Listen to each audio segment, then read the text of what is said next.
It's the Skeleton Bones, back with some Minecraft Infinity Evolved expert mode.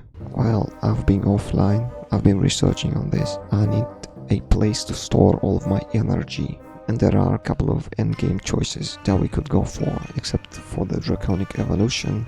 Energy storage, there is also an energy cell from the Thermal Foundation. It stores 80 million RF. The other thing that I should think about is, I said that I'm gonna be voiding all of the essence, but I just remembered that we need the essence to use the MFR spawner. It's in this quest, it's the next step after I've crafted up these. Auto spawner, along with the energy, it also consumes the essence to spawn monsters. And when I say monsters, we are going to be using that to spawn the villagers later. Oh yeah, I forgot about the energy storage. There is an energy storage energy cell from the Thermal Foundation, thermal expansion actually.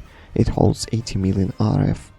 It also can send and receive 32,000 RF each tick, but there's also a high tier energy storage in Ender IO called the capacitor bank, the vibrant capacitor bank. It has a little bit less energy storage in it. It's much less than this one because this stores 80 million. This one only stores 25 million RF. But the thing about the capacitor, that is unlike the energy cell from Thermal Foundation. It also serves as a multi-block. So basically you put these vibrant capacitor banks side by side and they form a multi-block which doubles every... if you put two vibrant capacitor banks, the capacity obviously doubles in size, but also the input and output speed of the multi-block is multiplied by the amount of vibrant capacitors. So there is a couple of options for us when it comes to energy storage. And since we will not need any more obsidian just yet, I'm gonna go and get my culinary generator out of the nether. Oh, apparently it hasn't ran out of energy at all. It just pumped out as much lava as it could. That's why it has stopped.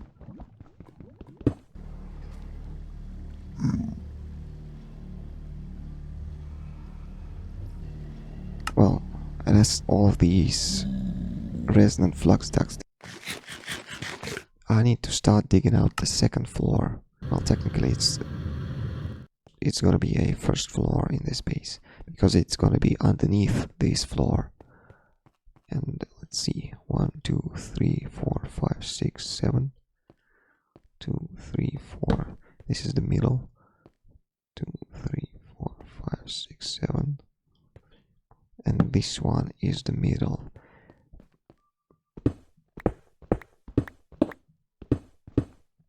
This is gonna be a waygate to the staircase. There's gonna be a staircase.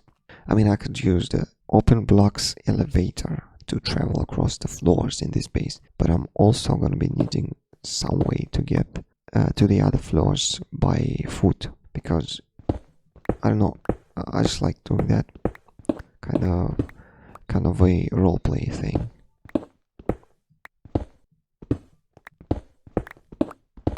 So I need to think about how my staircase is gonna look like.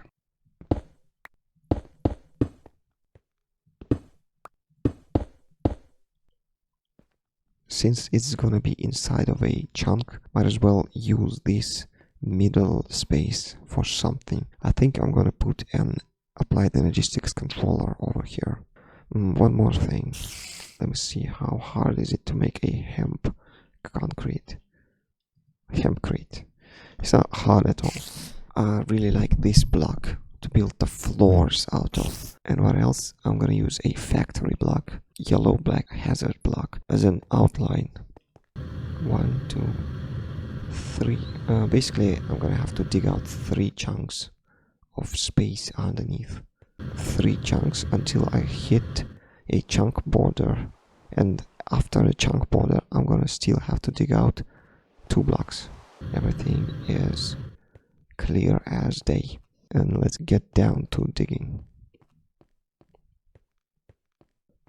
1, 2, 3, 4. So this is the first chunk. I'm gonna mine until I hit the third chunk. And then there's the third chunk. I need to dig out 2 more blocks here. What I'm gonna do is I'm gonna do the similar thing from the other side.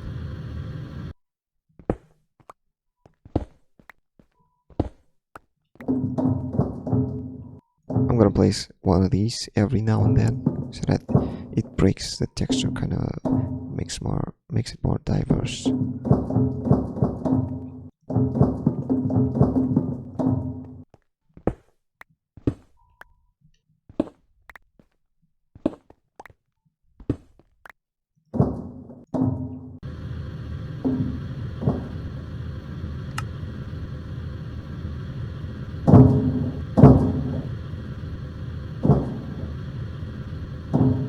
So how does this look like? I think it's looking decent enough. The reinforced stone I'm gonna use for the next floor. I mean the bottom floor.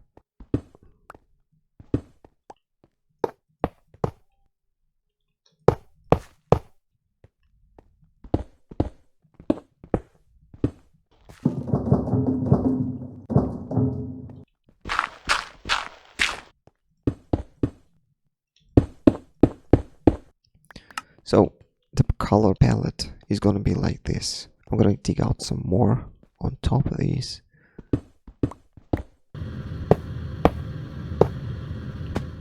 Like this. Yeah, this is the color palette for this floor, basically the reactor room.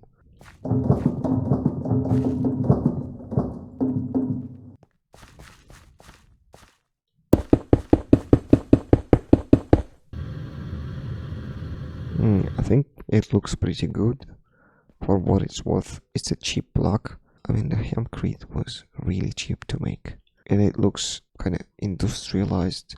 Well, I don't know, bunker type palette. I just really like this one, this palette, this color.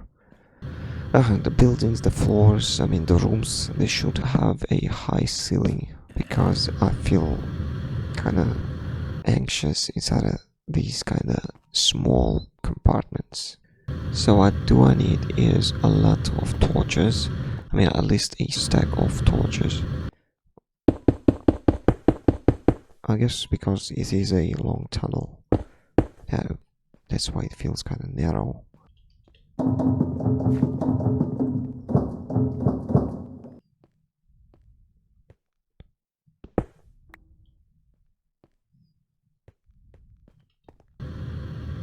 No, you come to a wrong neighborhood. Well, that's it for the floor. By the way, I just thought of something. Should I replace these bottom blocks with the bricks? Might it look better? So there's not a chance to use our scoop. For some reason I cannot silk touch this beehive using the regular tools. But in the quarry silk touches it, no problem. I don't know what that is. I could try to mine it out with a pick or the hammer. It's just gonna destroy this beehive. But the ender quarry picks it up. Also, I think the ender quarry picks up the dungeon chests, the chest and the contents. Let me explain you what I'm gonna do here. So this room is 3 chunks long and 1 chunk wide. There are 2 kinds of IC2 reactors that are not using any fluid to cool down. Basically air-cooled reactors. There is a basic uranium reactor which we have been using so far. There is also a MUX reactor. This one, MUX reactor, is basically the same reactor as uranium. It even produces the same amount of RF as far as I know. It might actually produce double the amount of uranium reactor, but it's not the question here. The question is MUX fuel. When MUX fuel is depleted, it produces a lot more plutonium than the uranium does. One single uranium fuel rod will only give you 1 tiny pile of plutonium, whereas a depleted MUX fuel rod will give you...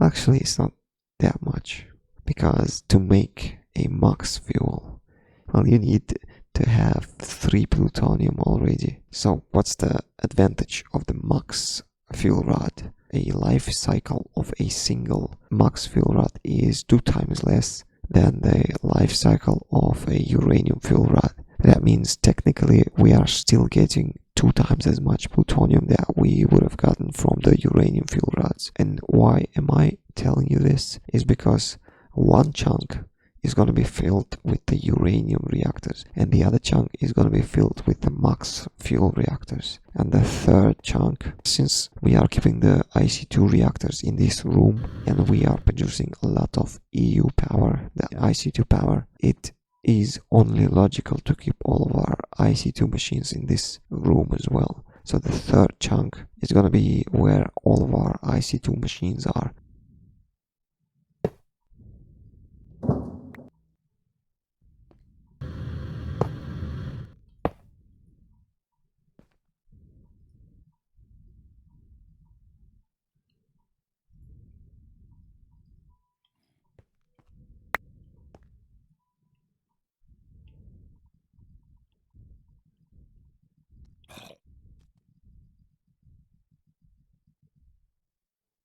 I do not have the applied logistics yet, so what I'm gonna go with is the logistics pipes. This mod can auto-craft for you. It can request the crafting. It can do basically almost everything that the applied logistics does, except it does not have the storage blocks, but it can use other kinds of storage. It uses the actual chests instead of the storage disks. Well, let's make at least an MFSU to store all of the power. What I've been thinking is that I need to find a place for the energy storage, and it's gonna be inside of this chunk in the middle space between these staircases. What I need to do is start crafting the intricate circuit boards. They take a long time to craft up, and I'm gonna need a lot of these, so yeah, might as well start doing that. And because we are going to be doing all of our crafting inside of that old base, I'm going to grab these machines and take them with me and put these machines back here. It was an alloy smelter here, and then the sag mill. Make about 6 of these. I think this should be enough. I'm so glad that I made up all these in the previous episode. Just make sure to scan everything before you move on to the next level. I keep scanning everything because these aspects that we learn from these items is going to be really useful when we get to the research part of the Thaumcraft mod. Oh yeah, of course, this is the part that takes the longest to craft, and has some more basic... Wait, hold on, just the redstone chipsets. 6x4, 24 more. Yeah, I told you that we are going to be needing a lot of these. I've been crafting these up in the beginning in a big amount. We still need a lot of these, and throughout the game in general, you're gonna need a lot of redstone chipsets. So whenever you are not crafting anything in this assembly table, might as well keep crafting the redstone chipsets, so that when you need them, you don't have to wait as much.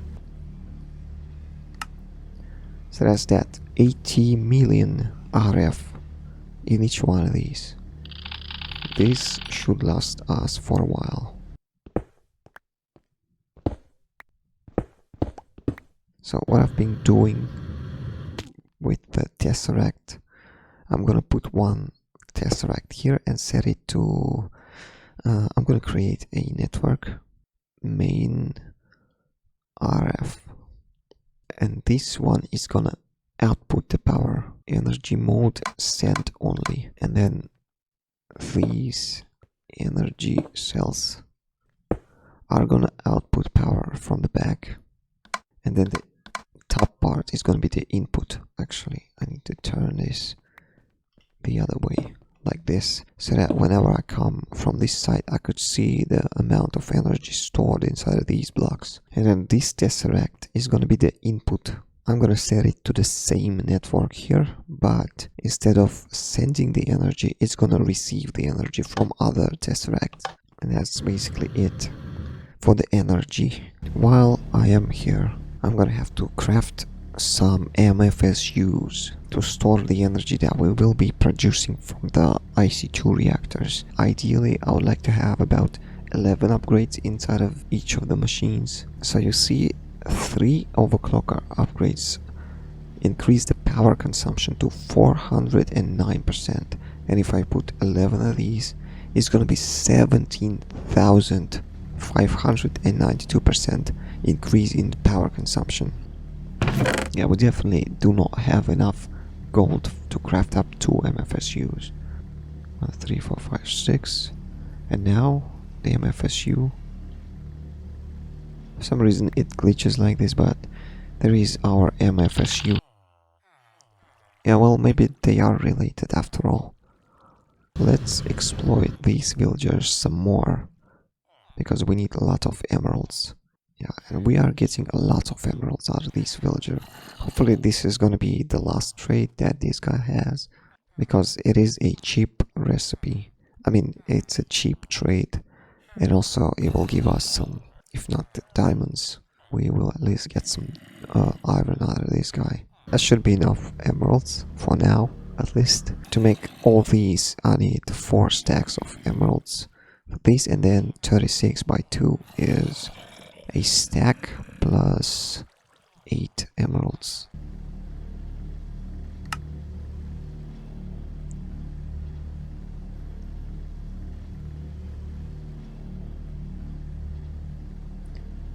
So there is not enough glass to make all these, but well, we'll just have to deal with that later. 27 pieces of fiber cable is gonna be enough for now. We only need to connect our single reactor that we have to the MFSU, and it's more than we need for that. But we are gonna be needing a lot more of these glass fiber cables in the future. The only problem is the glass, which is not really that expensive. I mean, at this point though, getting diamonds is much easier than getting the glass. Oh no, no. I miscalculated. I assumed that the upgrade recipe was like this, but it's not like this, it's like this. Each one of these requires 4 pieces of emeralds, so to make a whole stack of these upgrades we need 4 stacks of emeralds. So let's go get some more emeralds then. It's not like I don't have to go down to the mine and do it manually, like swing the hammer. We are long past that. We do it the capitalism way. Modded Minecraft capitalism is exploiting the villagers. I mean, there is gonna be a certain stage when we move on to cannibalism from capitalism. That's how it goes in Minecraft, just like the real life. Was it 10 emeralds for 1 pickaxe? Well, I can see the way to automate this, by the way. I should set another server here to automatically output on a timer and give him about, whenever we get to the last trade, obviously, and give him about 5 seconds to update his trades, and we are gonna be pulling out 1 single item every 5 seconds. He's gonna update his trade, give us the emeralds, and then we are gonna pull out 1 more item, and basically he's gonna generate the emeralds for us forever. It doesn't even require any power to work. That's how powerful this setup is. I just wish that there was some kind of a generator that would generate the energy from emeralds. It would have been a cool hack for this mod pack. I'm just gonna right click these in. A fully upgraded storage drawer is gonna hold 2000 stacks of a certain item. Well, I guess that's it for these. I'm gonna have to make up a lot more of these storage upgrades. So yeah, let's move on to the IC2 energy storage. So what I need to do is dig out these blocks and then put the cable here. I wonder if I can rotate this MFSU to be pointing towards the bottom, towards the floor. Where's my wrench? If I right click again, it should. And then the power cable is gonna go across like this, and it will go towards the energy storage. There's still gonna be enough space for us to walk through this part. Now I just hope that we have enough cable for, well, we do have enough cable to connect it to the MFSU, but we do not have enough cable to connect the machines, potential machines that are gonna be here. Put these in, turn this on. This should work, right? The core temperature doesn't rise. This reactor is very stable. It will not explode ever unless you mess this layout up somehow. And we are collecting power, about 5,000 EU each second. 5,000 EU each second means that we are generating 20,000 RF each second, which is a lot. What else am I gonna need is I'm gonna need 4 of these connectors. I need 8 HV cables to connect all that. We need to connect that MFSU to this energy storage system. The way that I'm gonna do that is, well, actually I do need some more glass fiber cables.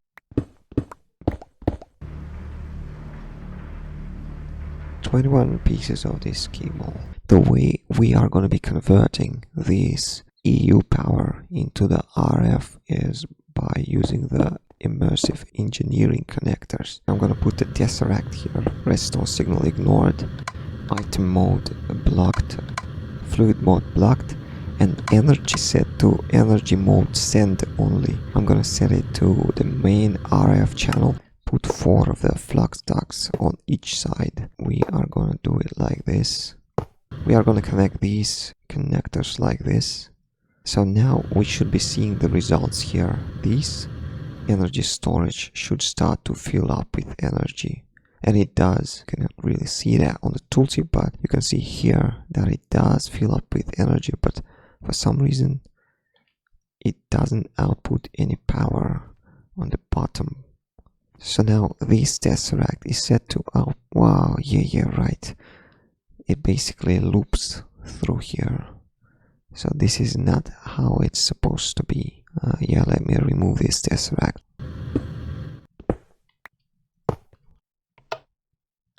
It has to be on different frequencies. So 256 is going to be main RF in. And this is going to be main RF out. Now it should start working. Yeah, now these are receiving power. We can see the visual indication of the amount of power each one of these blocks store. By the way, I'm not gonna be keeping this cable exposed like this. There is an item in the IC2, which is the CF sprayer. I do have some construction foam inside of it. Basically what you do is you right click on the exposed, any kind of exposed IC2 cable, and it fills it in with this construction foam. And then you need to get one of these painters. Well, as far as I know, you can paint it in one of these colors.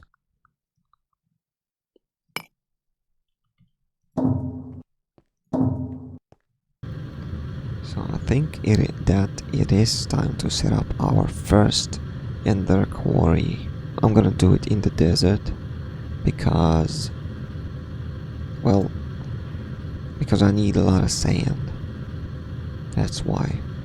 Just make sure to go above these mountains.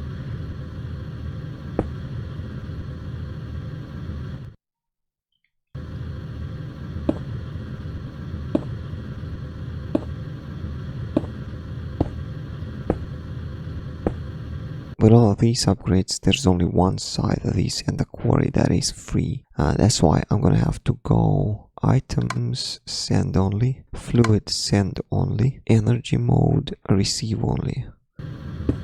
So now it shows the indication that the placing of this in the quarry marker is correct with this purple kind of glow. It says in the bottom left part of the screen that it has started mining. Well, actually it is probably have filled up because the items have nowhere to go from this tesseract so far. I'm gonna load this chunk that the quarry is in. Let's see, we need to set this one to item mode receive, and if it starts receiving the items from ender quarry, that means that it's all working. Yeah, well, now it started, and because this is the ender chest, the items are getting sent here to this storage drawer system. Now what else do we have? Is it even working? It doesn't seem to work anymore. Probably because because weird. Oh yeah, probably because it has found some lava on its way. So I'm gonna put a ender tank here. Set this test rack to receive fluids as well, and it's gonna put fluids inside of this ender tank. So it now should start working, and it did. That's the redstone ore, by the way. I told you that I'm not planning to mine for the ores by hand anymore. Well, basically that's it. We have achieved the automatic ore generation, except it probably uses a lot of power. Let's check how much power do we have here. Well, actually we are still gaining on power. Yeah, it goes really fast compared to the manual mining. That'll be it for today. It's been Skeleton Bones with the Infinity Evolved mod pack. I hope you like the series that I'm doing as much as I like playing this mod pack. Hoping to see you on the next episodes and the episode after that and the episode after that. Seriously. Goodbye.